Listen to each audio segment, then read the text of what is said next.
Hey guys, I would love to share with you how I first came to be introduced to puppetry when I was a kid.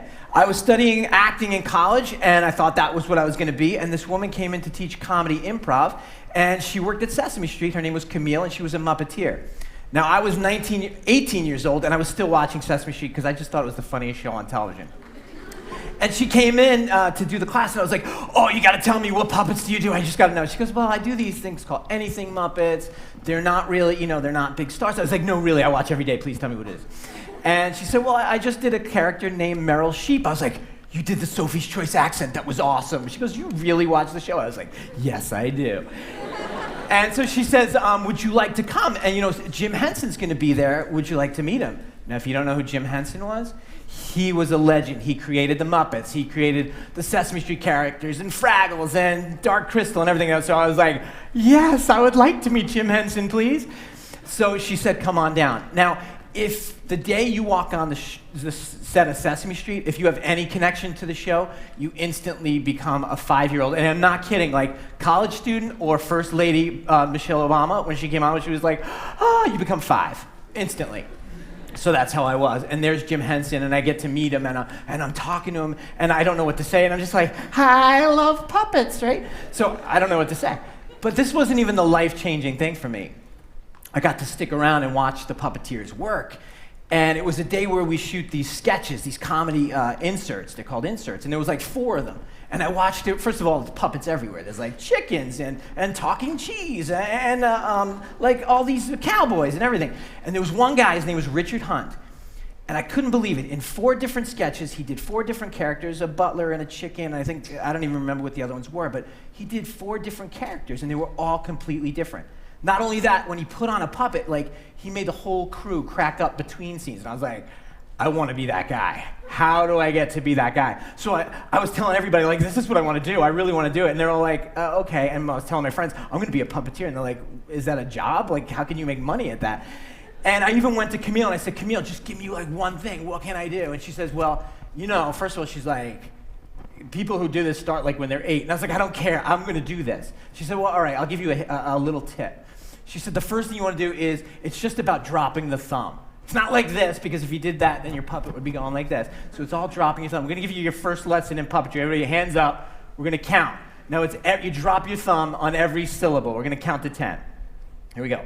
1, 2, 3. I don't hear you. 4, 5, 6. Here's a tough one. 7. You got 2 syllables there. 8, 9, 10. So I was like, okay, I'm going to do that. And I would be on the phone, and I'd be doing this while I talk to everybody. And I'd be in conversations, and I'd be doing this, talking to everybody. People thought I was nuts.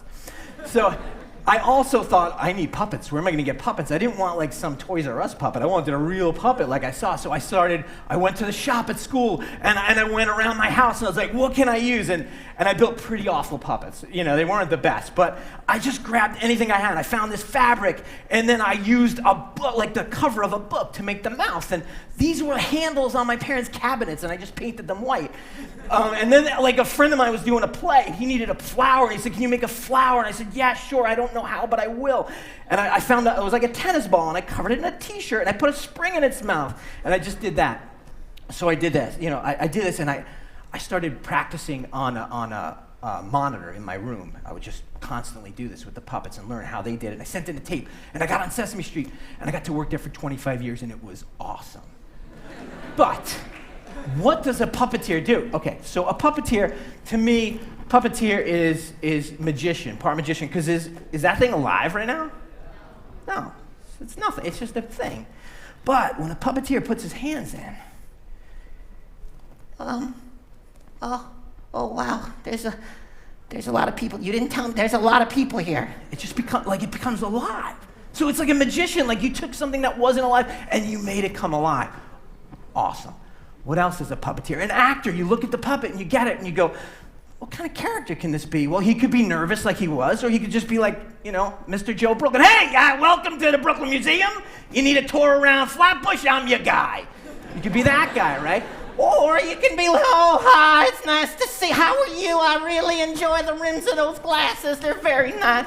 So it's amazing. You can be I'm not inhibited by what I look like. I could be anything I want to be, so that was awesome. And then Puppeteer, another thing a Puppeteer was, which I thought was amazing, it's the only sort of performance art where you can also be the director because you're outside your performance, and I'll show you what I mean. So, I'm right here. Let's see if it comes up on the camera here. Okay, so you don't see the guy underneath me, right?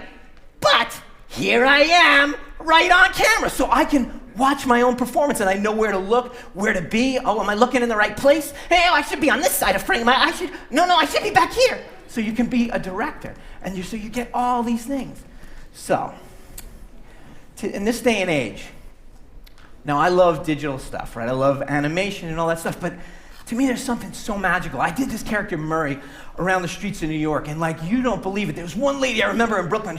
We were shooting in Brooklyn, and she's like smoking a cigarette. She's like, "What's shooting here today?" And I was like, "Sesame Street." And she saw the puppet, and she was like, "Oh!" She became 5. There's something really magical about seeing these actual objects. It's what the last speaker was saying about the knitting. It's like seeing that in the world and seeing these in the world. So I love digital animation, but I'm hoping there's kids out there and they're looking at their mom's coat, some ping pong balls, and they're gonna go, "I can make a character out of that."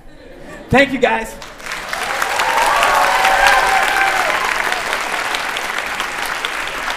That was just incredible. Yeah. So, are you talking to me or him? Which one do you want to ask? Yeah, you don't have to be so like. What? Is this too close? Yeah. Am I uncomfortably close? Go ahead, come over here. Get in here. All right. Find your light. No, you stand up. I'll stay right. Get close. Don't be. He's afraid of puppets. Hi. Hi. You have a question, or did you forget it because I annoyed you? I think I have a question. Go ahead. So, what do you think, personally, the puppet of the future will look like? The puppet of the future? Well, he won't need one of those. He will think on his own. He will be free! Free the puppets, ladies and gentlemen! Free the puppets! Thank you. Thank you, guys.